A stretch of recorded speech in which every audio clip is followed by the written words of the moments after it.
મુદ્દો ચર્ચાઈ રહ્યો છે યુજીસીનો, અને તમે સોશિયલ મીડિયા પર પણ ખાસ એવા એક્ટિવ હો છો, ત્યારે તમે શું કહેશો આ મુદ્દાને લઈને? કે મને એવું ફીલ થાય છે કે હું આને ધર્મ સાથે જોડું કે આજે આપણે શ્રી કૃષ્ણનું જન્મ ઉત્સવ મનાવ્યો ભારતમાં. શ્રી કૃષ્ણના જન્મનો ઉદ્દેશ્ય શું હતો તમને ખબર? શ્રી કૃષ્ણ શું કામે જન્મ્યા હતા? શ્રી કૃષ્ણને જન્મ લેવાની શું જરૂરત પડી? કે રામજીને જન્મ લેવાની શું જરૂરત પડી? એટલે પડી કેમ કે અધર્મ વધી ગયું હતું. અને જ્યારે જ્યારે અધર્મ વધે ત્યારે ધર્મની રક્ષા હેતુ ભગવાન જન્મ લેતા હોય છે. આજે પણ જ્યારે આપણે બધા બેસીને અહીંયા ધર્મની વાતો કરીએ છીએ અને આપણી નજરની સામે આટલું મોટું અધર્મ થઈ રહ્યું છે કે ભગવાને તો સદૈવ બધાને જોડવાનું કામ કર્યું છે. શ્રી કૃષ્ણ તો રાજાધિરાજ હતા, રામજી રાધાજીરાજ હતા, કોઈ જાતિનો ભેદભાવ નહોતો. એમાં આપણા જ સમાજના નેતાઓ જે શિક્ષાનું કેન્દ્ર છે, કોલેજ, યુનિવર્સિટી, સ્કૂલ, સંસ્થાનો, એકેડેમિક્સમાં જાતિવાદ ઊભું કરે છે. આપણે લોકો વાત કરીએ છીએ કે સમસ્ત સનાતન હિન્દુ સમાજ એક થાય અને ધર્મની રક્ષા કરે, કેમ કે અધર્મ એટલું વધી ગયું છે. આપણે જોઈએ છીએ લવ જિહાદ થાય છે, લેન્ડ જિહાદ થાય છે, ભોળા ભાડા વંચિત શોષિત વનવાસી ભાઈ બહેનોને કન્વર્ટ કરે છે મિશનરી માફિયાઓ. અને હું તો ઘણા ટાઈમથી તાપી ડાંગમાં કામ કરી રહી છું. મેં જોયું છે કે ત્યાંના ટ્રાઇબલની શું દશા છે ને એ લોકો પર કેટલો અત્યાચાર થઈ રહ્યો છે. જ્યારે હું એમ જોઉં કે યુજીસી જેવો કાયદો કોઈ બીજો નહીં, આ કાયદો કોંગ્રેસે લાવ્યો હોત ને તો મને દુઃખ ન થાત, કેમ કે એ તો છે જ અધર્મી. કોંગ્રેસીઓ તો અધર્મી જ છે કે જેને સદૈવ હિન્દુ સમાજ સાથે ભેદભાવ જ કર્યો છે ને જેને સદૈવ હિન્દુને કાટવાની ને બાંટવાની જ ચેષ્ટા કરી છે. જે લોકોએ દત્તક પુત્રના રૂપે મિશનરી માફિયાઓને આ જિહાદીઓને ખોડે બેસાડી લીધા છે, એની સામે જ્યારે કેન્દ્રની સરકાર જે કે અત્યારે ભાજપની છે, જે આપણે માનતા કે આ ધર્મની સરકાર છે, પણ ધર્મની સરકાર જ જ્યારે અધર્મ કરે તો આપણે કોને કહેવાનું? આપણા બાળકોને શું છે, ઘણા લોકોને યુજીસી નહીં ખબર હોય ને ઇવન તો ગુજરાતમાં કોઈ મીડિયા હાઉસે આવડા મોટા વિષયને ચલાવ્યું બી નહીં, કેમ કે ડરે છે બિચારા. ઇવન તો અમુક મીડિયા હાઉસના એમડી મને ફોન કરીને કહે કે બેન અમે તમારી પોસ્ટો જોઈએ છે ને અમને સાચે ગર્વ થાય કે કોક તો મર્દાની છે કે જે આવી રીતના ખુલીને વિરોધ કરે છે, અમે તો ડરી રહ્યા છે. તો હું કહું છું કે જ્યારે અધર્મ થાય છે ને અધર્મ ઉપર આપણે જ્યારે મૌન રહેશો તો આપણે પણ અધર્મી જ કહેવાશો. શું છે યુજીસી કાયદો? કેમ આ નેતાઓ નથી બોલતા? અને જે સમાજના ઠેકેદારો છે કે જે પોતાના સમાજનો ઝંડો લઈને ટિકિટ લે છે ને પછી ચૂંટણી લડે છે, એ સમાજના ઠેકેદારો ક્યાં ગયા કે જ્યારે એકેડેમિક્સમાં આપણા છોકરાઓને બાંટવામાં આવ્યા ને એમ કહેવામાં આવ્યું કે યુજીસી કાયદો લાવવામાં આવ્યું જેમાં કોઈ પણ સામાન્ય વર્ગનો છોકરો એના ઉપર કોલેજમાં એસસી એસટી ઓબીસી કોઈ પણ જૂઠો આક્ષેપ પણ લગાડી દઈએ તો વાક બાય ડિફોલ્ટ રૂપે આનો જ સામાન્ય વર્ગનો માની જશે. હવે આપણો 18 વર્ષનો બાળક 12મું ધોરણ પૂરું કરીને જ્યારે કોલેજમાં જાય, સામાન્ય વર્ગની વાત કરું છું, જેને સંવિધાન અને ભારત સરકારે જનરલ કેટેગરીમાં કેટેગરાઇઝ કરી લીધું છે, ને આપણા મારા જેવા સાવ દેશી લોકોને સમજાવવું હોય તો હું એમ કહીશ કે સવર્ણ સમાજ, જેમાં બ્રાહ્મણ બી આવે છે, રાજપૂત બી આવે છે, પટેલ બી આવે છે ને અન્ય એ જનરલ કાસ્ટ જે છે જે આવે છે.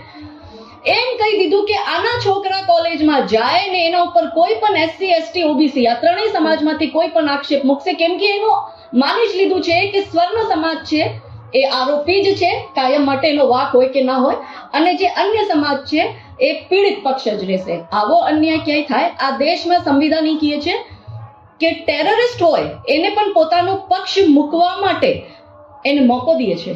અને સંવિધાન શું કહે છે અને કાયદો ભારતનો શું કહે છે? Innocent until proven guilty. જ્યાં સુધી આક્ષેપ સાબિત નહીં થાય ત્યાં સુધી તો ટેરરિસ્ટને પણ ઇનોસેન્ટ માનવામાં આવે.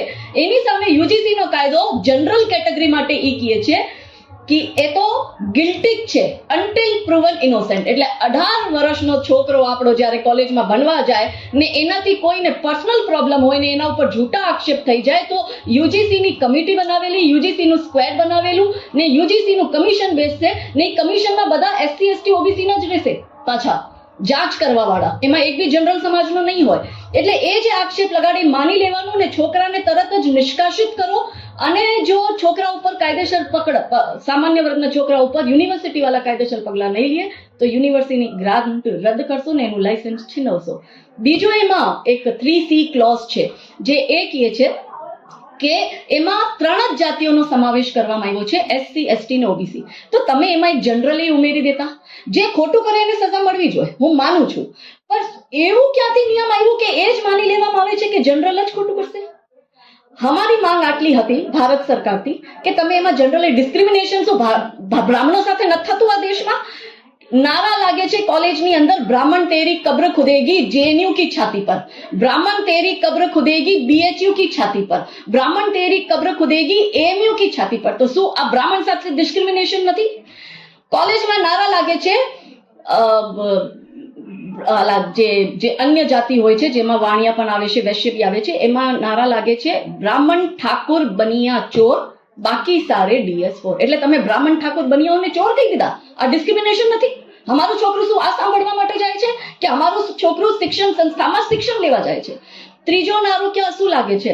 ત્રીજો નારો એ લાગે છે તિલક તરાજુ ઓર તલવાર ઇनको મારો જૂતે જા. તિલક કોણ લગાડે? બ્રાહ્મણ. તરાજુ એટલે વાણિયા ને તલવાર કોની પાસે હોય? ક્ષત્રિય. એટલે તિલક તરાજુ ઓર તલવાર ઇनको મારો જૂતે જા. તો શું અમે જૂતા ખાવા જઈએ છીએ? તો આ ડિસ્ક્રિમિનેશન છે. તો તમે જ્યારે બ્રાહ્મણને ગારો આપો છો તો એવી કમિટી કેમ ના બેસે કે જનરલ પક્ષના છોકરાને એને એનો ન્યાય અપાવે? અને સામે જો SC ST OBC સાથે જો અન્યાય થાય કે કદાચ કોઈ ઊંચી જાતિનો એને નીચી જાતિવાળાને કંઈક એવું કહી દઈએ, હું તો કોઈ ઉચિત નીચ માનતી જ નથી, કેમ કે અમારા ભગવાને એવું અમને કઈ નથી શીખડાયું, આ તો નેતાઓ શીખડાવે છે. તો એવો જો એની સાથે ભેદભાવ થાય એને દંડ આપો, પણ તમે એમ કહી દો છો કે એને યુનિવર્સિટીથી કાઢી નાખો, એને ભણવાનું નહીં, એને ટર્મિનેટ કરી દો, તો છોકરા પાસે ડિગ્રી નહીં રહે તો એ છોકરો જશે ક્યાં? ને આજે મને દુઃખી થાય છે કે ગુજરાતનો એક પણ એવો નેતા નથી જેનામાં દમ નથી કે એ સમાજ માટે ઉભો રહીએ. આપણે એક સાઈડમાં કહીએ છીએ, શું કહીએ છીએ આ નેતાઓ ચૂંટણીના ટાઈમે કે એક હે તો सेफ है, बटेंगे तो कटेंगे, ने चुटनी पति जाए પછી શું કહે છે? बांटेंगे और काटेंगे, फूट डालो और राज करो. કેમ કે પૂજ્ય ગુરુદેવ ધીરેન્દ્ર કૃષ્ણ શાસ્ત્રી જયારે પદયાત્રા કાઢે બાગેશ્વર ધામ વાળા, શું નારો દીએ? એ નારો શું દીએ છે? જાત પાત કી કરો વિદાઈ, હમ સબ હિન્દુ ભાઈ ભાઈ. અને પછી એ જ હિન્દુને બ્રાહ્મણ ક્ષત્રિય વૈશ્ય શુદ્ર કરવામાં આવે ને કોલેજ સંસ્થામાં બી આમાં છોકરાને નાખી દે તો એ છોકરો ત્યાં ભણવા જાય કે કોર્ટ કચેરીના ધક્કા ખાશે? માટે આટલું મોટું અધર્મ થઈ રહ્યું છે અને જ્યારે આ નેતાઓ ચૂપ છે તમને શરમ આવી જોઈએ.